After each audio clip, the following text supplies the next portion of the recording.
स्वर्ग और नरक की कहानी। एक बुजुर्ग औरत मर गई। यमराज लेने आए। औरत ने यमराज से पूछा, आप मुझे स्वर्ग ले जाएंगे या नरक? यमराज बोले, दोनों में से कहीं नहीं। तुमने इस जन्म में बहुत ही अच्छे कर्म किए हैं, इसलिए मैं तुम्हें सीधे प्रभु के धाम ले जा रहा हूँ। बुजुर्ग औरत खुश हो गई और बोली, धन्यवाद। मेरी आपसे एक विनती है। मैंने ये धरती पर बहुत सबसे स्वर्ग नरक के बारे में बहुत सुना है, इसलिए मैं एक बार दोनों जगहों को देखना चाहती हूँ। यमराज बोले, तुम्हारे कर्म अच्छे हैं, इसलिए मैं तुम्हारी इच्छा की पूरी करती हूँ। चलो, हम स्वर्ग और नरक के रास्ते होते हुए प्रभु के धाम चलेंगे। दोनों चल पड़े। सबसे पहले नरक आया। नरक में बुजुर्ग औरत ने जोर जोर से लोगों को रोने की आवाज़ सुनी। वहाँ नरक में सभी लोग दुबले पतले और बीमार दिखाई दे रहे थे। औरत ने एक आदमी से पूछा, यहाँ आप सब लोगों में ऐसी हालत क्यों है? आदमी बोला, तो और कैसी हालत होगी?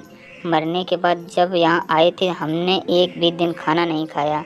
भूख से हमारी आत्माएं तड़प रही हैं। बुजुर्ग औरत ने एक नज़र में एक विशाल पतीले पर पड़ी, जो लोगों के कद के करीब 100 फीट ऊंचा है।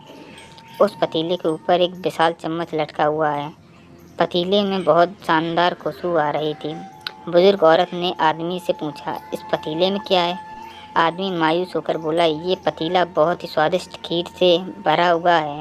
बुजुर्ग औरत ने हैरानी में पूछा, इसमें खीर है तो आप लोग पेट भर के ये खीर खाते क्यों नहीं? भूख से क्यों तड़प रहे हैं? आदमी रो रो कर बोलने लगा, कैसे खाएं? ये पतीला 100 फीट ऊंचा है, हम में कोई इस पतीले तक नहीं पहुंच पाता।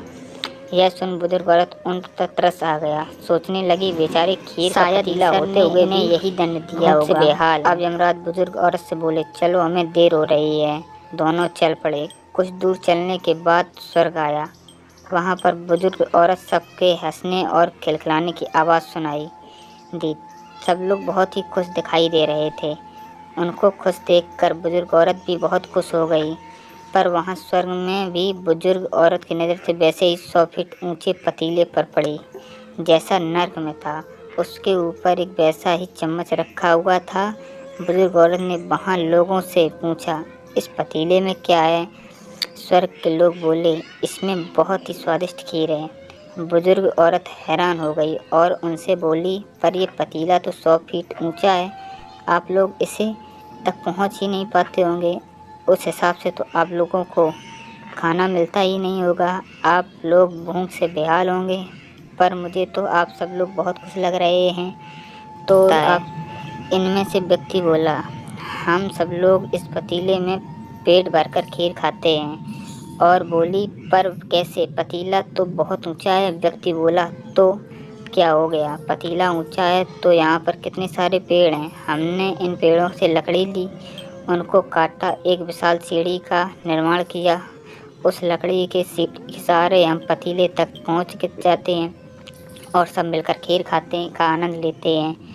बुजुर्ग औरत यमराज की तरफ देखने लगी। यमराज मुस्कुराए और बोले, ईश्वर ने स्वर्ग और नरक मनुष्य के हाथ में सौंप रखा। चाहे तो अपने लिए नरक बना लें, चाहे तो अपने लिए स्वर्ग बना लें। ईश्वर ने सबको एक समान हालातों में डाला है। उनके लिए उन सभी बच्चे समान हैं। वह किसी भी भेदभाव नहीं करता। वह नरक में भी पेड़ पौधे सब थे, पर वह खुद ही आलसी हैं। उन्हें खीर हाथ में ही चाहिए। वह कोई कर्म नहीं चाहते, कोई मेहनत नहीं करना चाहते हैं, इसलिए भूख से बेहाल हैं। क्योंकि यही ईश्वर तो बनाई गई दुनिया का नियम है, जो कर्म करेगा, मेहनत करेगा, उसी को मीठा फल खाने को मिलेगा। स्वर्ग में सपने छोड़ दो, नरक का डर छोड़ दो। बस आपकी वजह से किसी का दिल ना दुखे, इतना सोचो, बाकी सब कुदरत पर छोड़ दो।